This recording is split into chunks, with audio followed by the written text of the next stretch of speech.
শুভ সকাল বন্ধুরা, একটি সুন্দর সকাল আর তোমাদেরকে সাথে নিয়ে আজকের ব্লগটা শুরু করছি। ঘুম থেকে উঠেই দেখি বৃষ্টি হচ্ছে, ভোরের থেকেই নেমেছে বৃষ্টিটা, আর এতক্ষণ কিন্তু বেশ জোরেই হচ্ছিল, এখন একটু কমেছে। রিজু যাবে স্কুলে, আমি রান্নাটা বসিয়ে দিয়ে এসে জানালার ধারে দাঁড়িয়ে আছি। কিছুক্ষণ এখানে না দাঁড়ালে কাজ করার শক্তিটা যেন আমি পাই না। কিছুক্ষণ এখানে দাঁড়িয়ে আমার ভেতরে যতটা এনার্জি দরকার আমি এখান থেকে নিয়ে তারপরে রান্নাঘরে চলে যাই, আর আমার দিনের কাজ শুরু হয়ে যায়। তো চলো বন্ধুরা, এখন রান্নাঘরে যাওয়া যাক। রিজু এখনও ঘুম থেকে ওঠেনি, ও এখনও ঘুমোচ্ছে।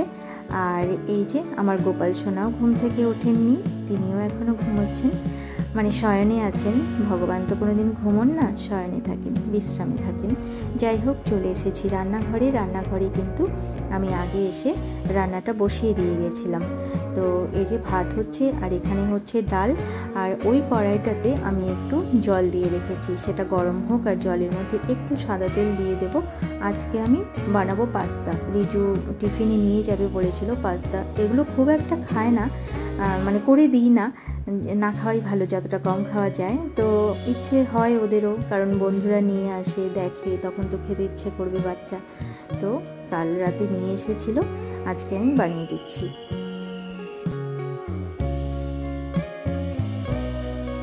রিজু স্কুলে চলে গেছে, চলো এবার আমরা পাখিদেরকে খেতে দেব।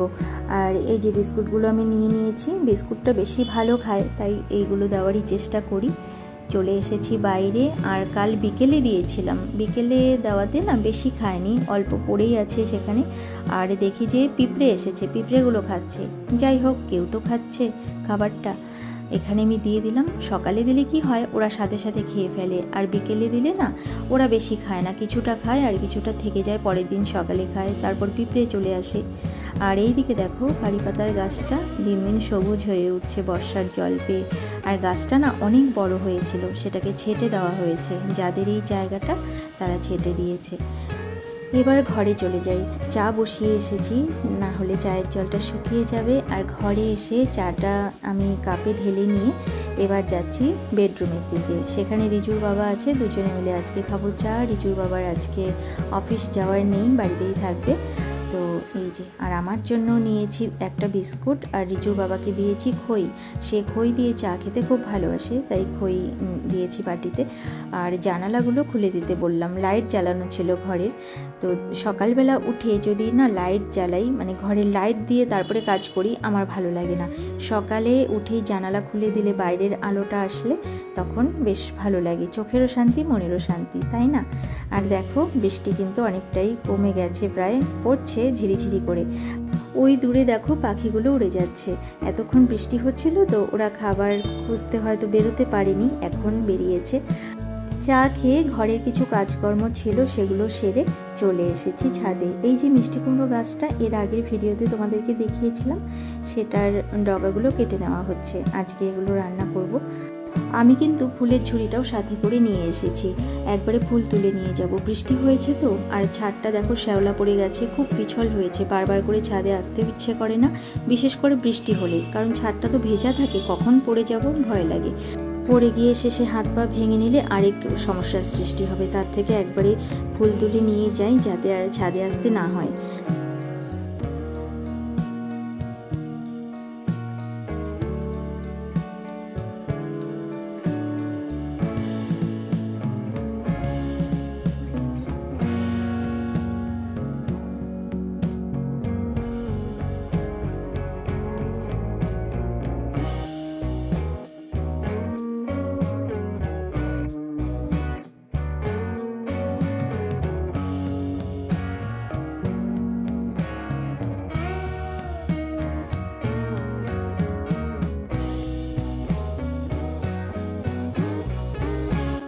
এবার আমি ফুল, বেলপাতা এগুলো সব তুলে নেব। একটা জবা ফুল ফুটেছে, আর একটা দোলন চাপা ফুল ফুটেছে, ওই যে দেখো। বাকি সব নয়নতারাই এখন বেশি ফোটে, সেগুলো দিয়ে পুজোর গাছ চালানো হয়। আর ওই যে বেলগাছ, বেলপাতাও তুলে নেব ভোলানাথের জন্য।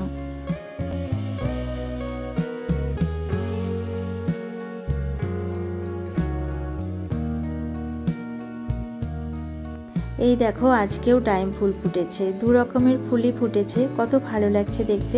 অনেক সময় হয় কি টব ভরে যায় একদম, মানে গাছটা পুরো ভরে ফুল ফুটে থাকে, আবার কোনো কোনো দিন দু একটা করে ফোটে। যাই হোক, কেউ কেউ বলে কি এই ফুল গাছটা নাকি বাড়িতে রাখতে নেই, টাইম ফুল, জানি না কেন রাখতে নেই, কিন্তু আমাদের বাড়িতে আরেকবারও হয়েছিল, তারপরে গাছটা মরে গেছিলো, নষ্ট হয়ে গেছিলো, এবার আবার লাগিয়ে দেওয়া হয়েছে। এটা তো হয়েছে, ফুল ফুটছে, এখন তো তুলেও ফেলা যায় না, তাই না?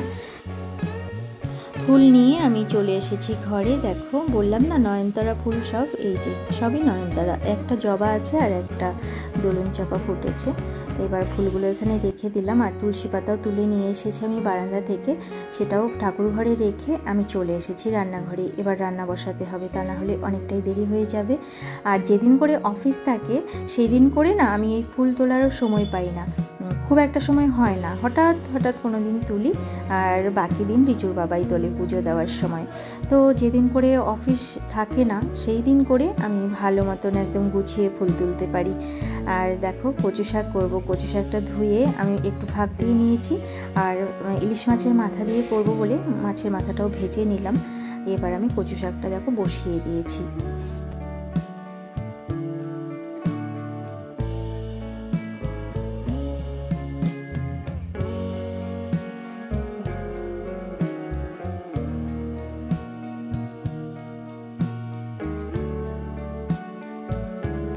রান্না করতে করতে আমি আবার এই দিকটাতে চলে এলাম। রিজুর বাবা বলল যে তুমি তো রান্না করছো, রান্না করে তারপরে গোপাল সোনাকে সেবা দিতে গেলে অনেক বেলা হয়ে যাবে, 12টা পার হয়ে যাবে, তার থেকে আমি স্নান করে গোপাল সোনাকে সেবা দিয়ে দিই। আমি বললাম যে ঠিকই আছে, দিয়ে দাও গোপাল সোনাকে সেবা। আর দেখো আমার গোপাল সোনা কি সুন্দর সবুজ রঙের একটা জামা পরে বসে আছেন, আর এইদিকে ভোলানাথ আছেন। ভোলানাথের যে ওই পাথরের থালাটা আছে যেখানে বসানো হয়েছে ভোলানাথকে, সেই পাথরের থালাটা না নতুন, এই যে এই থালাটা ছিল আগে, এটা কিন্তু পাথরের নয়, এটা কিন্তু সিমেন্টের তৈরি, দেখে বোঝা যায়। এই থালাটা ফেটে গেছিলো তাই ওটা আনা হয়েছে, ওটা অরিজিনাল পাথরের থালা, কিন্তু এটা সিমেন্টের তৈরি ছিল, তাই হয়তো ফেটে গেছে তাড়াতাড়ি। যাই হোক, এই গাছগুলো একটু দেখে নাও, গাছগুলোর মধ্যে কি পরিমাণ ধুলো জমেছে দেখেছো? অনেক দিন থেকে এই গাছের পাতাগুলো আমি মুছে দিই না, মানে সময় হচ্ছে না মুছে দেওয়ার, তো ভেবেছি আজ বা কাল এই পাতাগুলো মুছে দিতে হবে, তা না হলে ধুলো জমে থাকলে না ভালো লাগে না। বাইরে গাছ থাকলে তো সেগুলোর ওপরে বৃষ্টির জল পড়ে, ধুয়ে মুছে পরিষ্কার হয়ে যায়, ঘরে গাছ থাকলে সেই গাছের পাতার উপর তো আর বৃষ্টির জল পড়ে না, তাই সেগুলো একটু ভেজা কাপড় দিয়ে মুছে দিলে সেগুলো পরিষ্কার থাকে। তো সেগুলো আমি করব, হয় বিকেলে করব বা কাল করব, আগে রান্নাটা তো করে নিই। দেখো এই যে চাল কুমড়োর পাতাগুলো তোমরা দেখছো, এগুলো কিন্তু বড়া খাওয়ার জন্য আনা হয়েছিল, দেখিয়েছিলাম তোমাদের, সেটা আর বড়া করা হয়নি, সেটা দিয়ে আমি আজকে আলু দিয়ে একটু শাক করে রাখবো, তাছাড়া আর কিছু করার নেই। আর এই যে মাছ বের করে রেখেছি ফ্রিজ থেকে, আর এই যে মাছের ডিম, মাছের ডিমটা আজকে রান্না করা হবে, আর ওই পাবদা মাছটা কাল রান্না করব, কাল বা পরশু, সেটা ধুয়ে রেখে দেবো ফ্রিজে। আর এই যে ছোট ছোট করে আলু কেটে নিয়েছি, শুকনো লঙ্কা আর জিরে ফোড়ন দিয়েছি এটার মধ্যে। কুমড়ো পাতাগুলো দেখো কুচি করে কেটে রেখেছি, আলুগুলো ভাজা হয়ে গেলে কুমড়ো পাতাগুলো আমি এটার মধ্যে দিয়ে দেব। আর এটা নামানোর আগে আমি একটু চালের গুঁড়ো বা কর্নফ্লাওয়ার থাকলে কর্নফ্লাওয়ার জলের সাথে গুলে এটার মধ্যে নামানোর আগে দিয়ে দিতে হয়। আমার কাছে চালের গুঁড়ো আছে, আমি চালের গুঁড়ো এটার মধ্যে নামানোর আগে দিয়ে দেবো।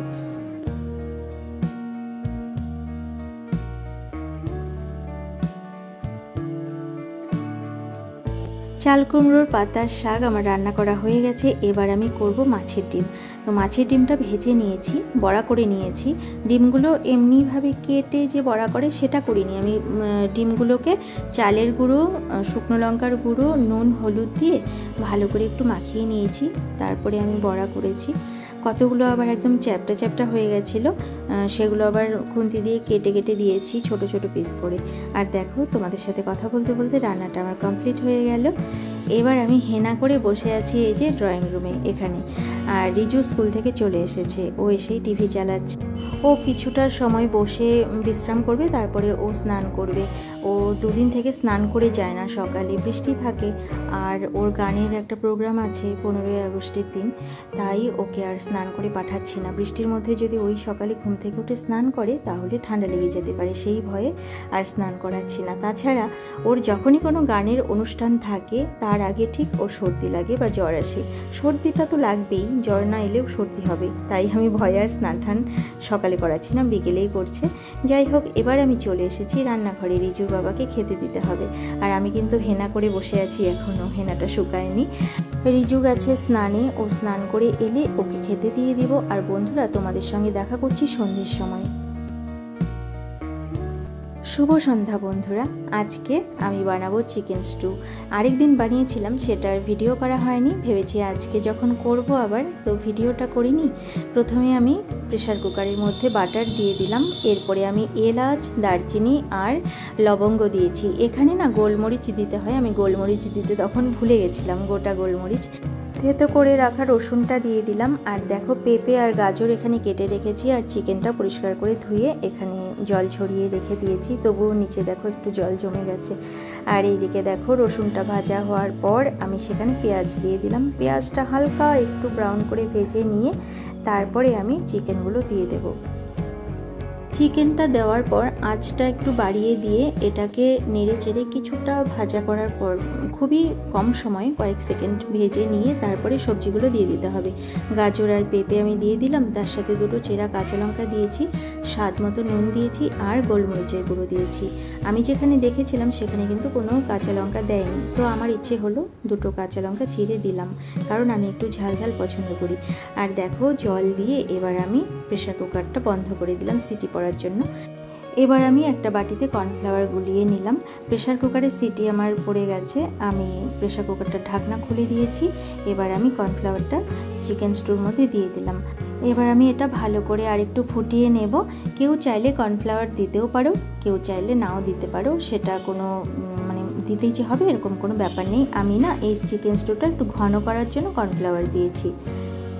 তোমাদের সাথে কথা বলতে বলতে চিকেন স্টুটা আমার বানানো হয়ে গেছে। এবার আমি এটা বাটিতে নামিয়ে নেব।